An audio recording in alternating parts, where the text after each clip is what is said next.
Hey everyone, it's Seth Rudetsky. Welcome back to Seth Speaks. Her voice is so brilliant and bright. Please welcome to the radio, Raena White. Hey! Now, by the way, if you hear the sound of one hand clapping, it's because our audience person is Raina's friend, Jessie Mueller. Hi, Jessie. Really? There's a audience person here. So, Raena, you know Jessie from Chicago? Yeah, we did our first couple of my first couple of shows at Marriott Theater in Lincolnshire before Jessie Mueller became Jessie Mueller. I know, but how crazy that you know her from Chicago and your Broadway debut was literally in Chicago. Literally in Chicago, yeah. So everything's connected. Yeah. So, Raena, you're from Chicago, and now why would you come to New York? Because there's so much theater in Chicago. Can't you just work nonstop there? I'm actually from Detroit, Michigan. Oh, but It's close, but it's not Chicago. So, okay. So you moved to Chicago to do some theater, and then you pieced out? No, I was living in New York. And you know how sometimes you go do regional theater, gigs. And so I left New York to go do Shout. It was just a really cool show. It was fun. And it was freezing. So, I first heard Raena because we did this kind of virtual event last year, and then we did another event recently, which I'll talk about in a minute. But she was telling me about her Broadway debut in Chicago, which is, to me, it's really difficult to get into these long-running shows because they have so many companies that it's so easy for them to just treat it like a chess game and just move someone from the Vegas company to Broadway. It's very difficult to get into a show like Chicago because everything's been cast for so many years, especially a role like Mama Morton, where it's kind of ageless. So I'm fascinated with how you got the role of Mama Morton. How did you get it? Well, yeah, I'm fascinated as well because I thought that I had to be a certain age to be Mama Morton, which, I mean, is such an iconic role, right? It's so fun. Queen Latifah played it in the movie. Patti LaBelle has played it on Broadway. I think Jennifer Holliday even. Basically everybody over 50. Even Wendy Williams played Matron Mama Morton. But no, I got a call. My managers called me and said, hey, you got an appointment for Chicago. I was like, really? And when I got there, it was a lot of my colleagues. We were in pretty much the same peer age. And we were all shocked but happy, just, hey. And I auditioned. And what was your audition? What did you have to do? I had to do the whole Matron Mama Morton pack, the whole, her song. Yes. Yep. No, Mama's Good to You. Yeah. And I just had fun. I had so much fun. The producers were there and they laughed. Jessie, at some auditions, people have poker face, but they weren't like that. They were so fun. And even happy. with jokes they've heard for the last 40 years? Yeah. I mean, yeah. Yeah, because every actor's gonna bring their own, vibe to it, and I had fun. And actually, I did not get cast immediately after that. I got a callback, final callbacks, everything. And by the way, the same material each time? Yeah, the Any same notes? material. Like be bitchy? I did. They gave me a lot of notes. At the time, it was a different musical director. She gave me a lot of notes, and I was like, oh, okay, well. I'm not in the show, but this, but okay. I mean, it literally was like 2 pages of notes. But right after, Candy Burris, like from Escape and from Real Housewives of Atlanta, she went into the show. And I was like, dang, I guess they didn't like me. I was just kind of like, didn't know how to process it because they seemed to really like me. And you'd gotten so close. I had gotten so close. So then one day I'm walking down the street. I'm in Hell's Kitchen. How many weeks later? Like 5 months later. Whoa. I'm in Hell's Kitchen, thankfully looking great because I just came back from another audition. Because, in New York, you can run into anyone, right? Anybody, casting director, celebrity. So if you looking a mess, good luck. But I had on my situation. I had my lipstick on. I was just looking good. And a whole casting company walks by me. Duncan Stewart. Oh, my God. Yeah. Benton. They all just walked past and they were like, Raena, it's so good to see you. I was like, it's so good to see you. They were like, we just want to let you know we loved you. This was like 5 months ago, but we loved you. They loved you. And whenever there's another opening in Chicago, you are first on our list. Whoa. And I was like, okay. And usually you never hear that from casting. No. The fact that they went out of their way to say that. But then you know how this business works. You kind of take everything with a grain of salt. So I was like, thank you, but I'm not going to hold my breath, And they called me. I was visiting Detroit. I was in the mall with my mom. And I ran out to the loading dock and just screamed because it was my Broadway debut. What did they say? Like, what were the words? The words were, My manager was like, basically, Chicago wants you. And I was like, who? Chicago wants you. I was like, well, what are you saying? They're basically offering you the role. So I didn't have to re-audition. I didn't have to come in for another callback. 6 months had gone by, probably even more, because I don't remember. This was like 2018. And we did like a little negotiation, and within like a day or two, I was back in New York in rehearsals. It was a very fast turnaround. Oh, I love and then that. Cuba Gooding Jr. was coming in, and that was exciting because I was like, I have my Broadway debut as an iconic role with Cuba Gooding Jr. I was like, this is why it took so long. So, Oh my yeah. gosh, you didn't begin in the chorus, you began in a lead role a la Jesse Mueller. I love your Broadway debut is in a lead role. Oh my gosh, and I love that they weren't lying when they said you're first on the list. Like, you obviously were first on the list. Listen, I am so grateful. I am so grateful. But by the way, also be grateful that you didn't have a job you had to negotiate out of to do Chicago. Like, Well, yeah. thank God for the timing. Yeah, absolutely. Because at the time, I was out of work.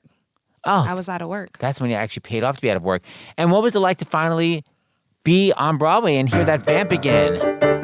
It was incredible. It was a little anticlimactic because you spend years thinking of what your opening night is going to be, and then you go into a long running show where people have been there for years, and this their day job now, and it's your Broadway debut. So like on your opening night, you show up super dressed up with flowers everywhere and champagne, but it's only you. It's just a Tuesday to them. Exactly, it's just a Tuesday. So that I had to kind of like press through that. And I did it. All my family came. I was running through Times Square being over dramatic, yelling, it's my Broadway debut. And I just had the time of my life, like, because you have to celebrate yourself. People are not going to celebrate you. And I had my own opening night. I was the only cast member that had an opening night that night. Oh, you were the only, it wasn't like a whole group of leads coming in at the same time. No, it was no. And Cuba, I believe, had already... That wasn't his first time doing Billy, I don't believe. I could be wrong. But it was just me. And I was like, Broadway debut, everyone. Full makeup. It's okay. No red carpet. It's okay. It's okay. No party. No, nothing. So, first of all, I love that you actually got it. Like, it's so great they didn't just, go to one of the other Mama Mortons they had before. They gave it to a new person. It's just so wonderful to give you an opportunity like that. Well, yeah, Amra Faye, who I adore, she's played Velma for many years. She's strikingly beautiful. And, she came to the theater and she's like, she has that beautiful South African accent. She's like, you're young. I was like, yeah. She's like, you must be good.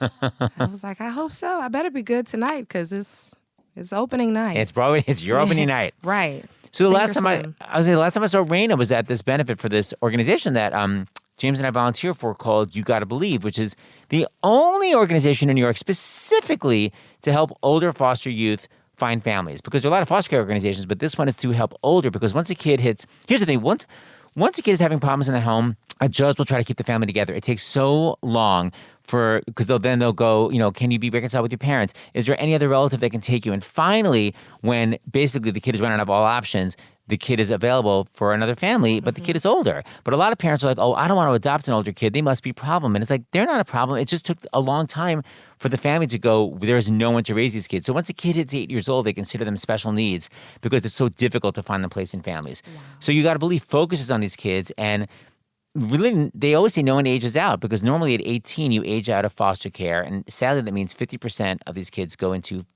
jail or become homeless because they have no one. Imagine being 18 years old and like, how are you going to survive? Like, having nowhere to go. I mean, like, no family to turn to, no one to call and go, like, even just for basic things like, who should I go to the prom with? Or like, should I take this biology course? Like, you have no one. So these kids, they wind up homeless and in jail 50%. So anyway, You Gotta Believe finds them loving families. And when you were there, you saw some of the people that spoke. They were adopted at like age 24. Yeah, it was remarkable hearing their like testimonials. It was crazy. I had no idea that you could even still be adopted beyond 18. But when you think about it, you're like, well, yeah. When I was 22, 24, and coming out of college, I desperately needed my mom, my parents. I needed help. Yeah. Just guidance, man. Yeah. A place to lay my head, a place to figure things out. Sometimes you just need to, you're trying to figure life out around that age, Yeah. You need toiletries. You Right. need everything. No, it's true. And Yeah. also, you just need a place to go home for Thanksgiving. I mean, Absolutely. just these basic things. And it's such a great organization. So if you're interested at all, go to yougottobelieve.org. And Raina's sang like the most perfect song. So we're going to recreate the You Gotta Believe benefit. stand James up and for I, this. stand up. We call the benefit Voices for the Voiceless, which is the name that Megan Hilty came up with because she did our very first benefit. And Jesse Mueller, who's in the audience of one, did our benefit 2 years ago. Okay, so let's recreate this amazing song, Raina. Let's do it.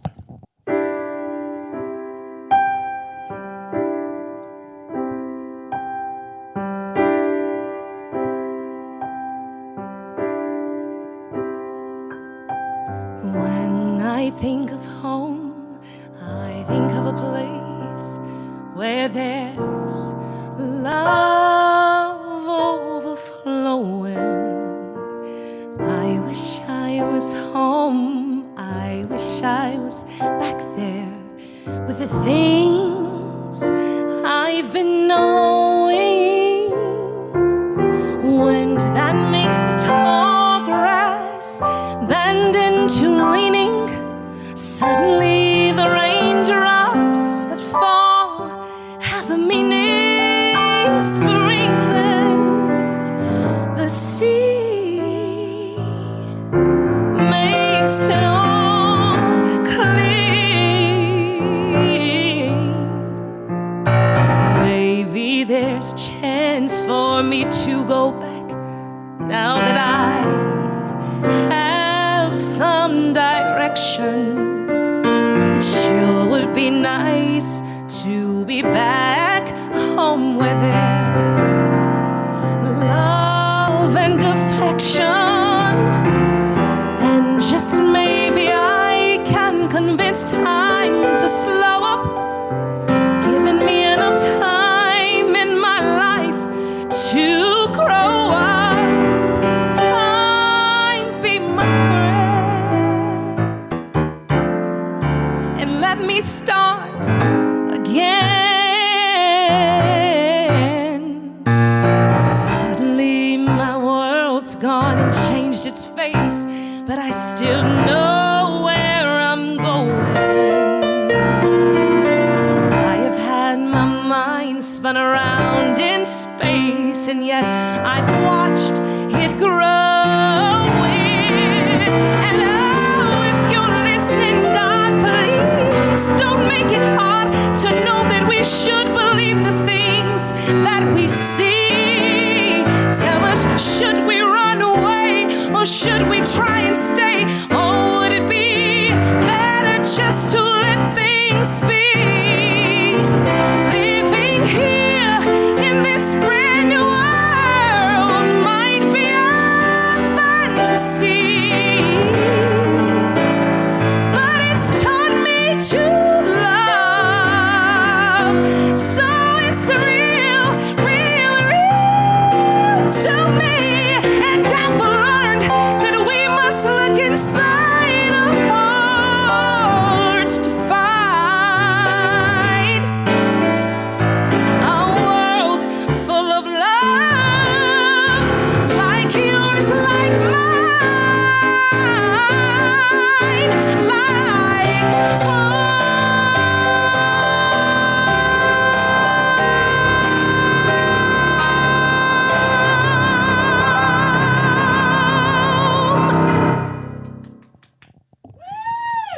Brava! Raena White. Two people clapping. Me and Jesse Mueller. Raena, you still got it. Thank you. Raena.